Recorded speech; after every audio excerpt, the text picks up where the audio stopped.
Hello. I would first like to say hello to either classmates, professors, anybody that might be engaged in my work right now. I'm Brian Johnson, and today we actually are targeting the IEP process, something that is very intentional, something that needs to be talked about and delved into just a little bit more. So the first target that we're actually going to focuses on parent and guardian and student involvement in the IEP process.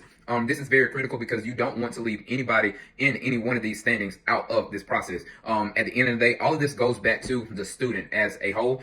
So what we need to do first is go ahead and make a point of aware to the guardian. All right. So once you're making that point to the guardian, and once the guardian knows what all is going on within the IEP process, that's of course when you want to bring the student in as well. Once you bring the student and the guardian in, both of them can be knowing and fully engaged in what's going on, so they can comprehend what we're doing right now and what we're going to do going forward, and why we're doing this as a whole. So all of this goes back to the student and the parent involvement, and then that correlates back to administration and the teachers as well, getting situated with the IEP process. All right, so another crucial and probably one of the most important pieces is the referral. So the referral can be initiated by either a parent, or it can either be initiated by the school itself. So administrators, teachers, people that have been involved with this student. So this doesn't just go along with saying, hey, this student needs this IEP, let's go ahead and just throw it on in. No, this student needs to be assessed, needs to be evaluated. This process usually takes a little while because we want to fully understand what's going on with this student.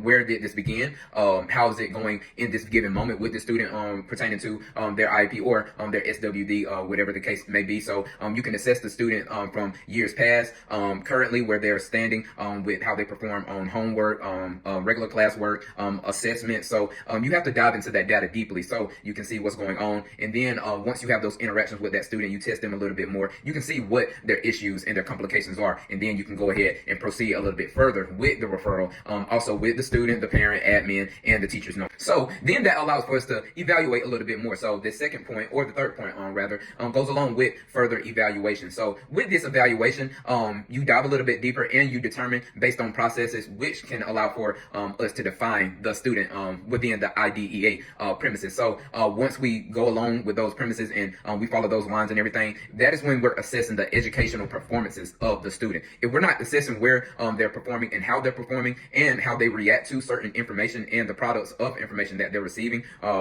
we're not going to be able to just go ahead and throw an IEP out there. This goes along, like I said, with evaluation. You have to analyze, you have to comprehend and understand what's actually going on with this child so that we can further the IEP process and determine if they need one or not. So then that is when the eligibility comes into hand. So once we've evaluated, we've made everything known, we've assessed, so we can further go into performance and go ahead and look at some goals once we are going ahead and seeing if they're eligible now. So once they are eligible, we can go ahead and start, working up that IEP, going ahead and implementing it, seeing, hey, what is going to be best for the student to make sure that they're successful. So this is a crucial and important document that's going to outline what's going on with the student and how we can keep them on track to make sure that we're following their IEP, being made aware of their SWD, their issue, so they can be successful in the classroom. So once that IEP is developed, then that allows for us to target on where it says components. So when we look at components of the IEP, we need to make sure that we're implementing everything, like we said, that's going to make and help that student be successful. So components might be, okay, we're aware of this student has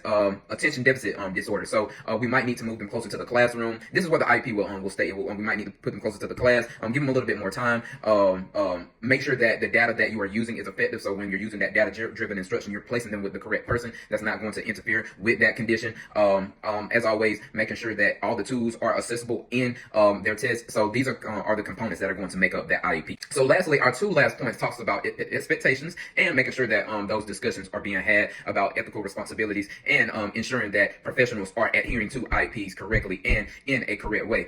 So making sure that you're continuing to contact parents, admin, their other teachers, other guardians, that student, making sure that you're staying on task with that IEP is critical, because anything other than that is considered unethical or inequitable. So the thing that you really don't want, you don't want to give any student a chance or an unfair chance at education. So ongoing, making sure that you're focusing on that student and making sure that you're following those guidelines and adherences, and making sure that you're being ethically responsible, and making sure that you're continuing to check on that IEP constantly, and making sure that you're getting with the inclusions teacher, admin, as always, the guardians, and and making sure that you're centering your instruction and your focuses around not just regular ed, but including students with their IEPs as well. So education can be pushed forward, and it can be equitable and fun and perfect for everyone that is included, regardless of students that have an IEP or not. So this has been a focus on IEPs. It is very critical and crucial that we need to focus and fixate our attention on these more, and I feel like we will. And this was my discussion and my topic on it. So I thank you all, and I hope you have a wonderful rest of your day.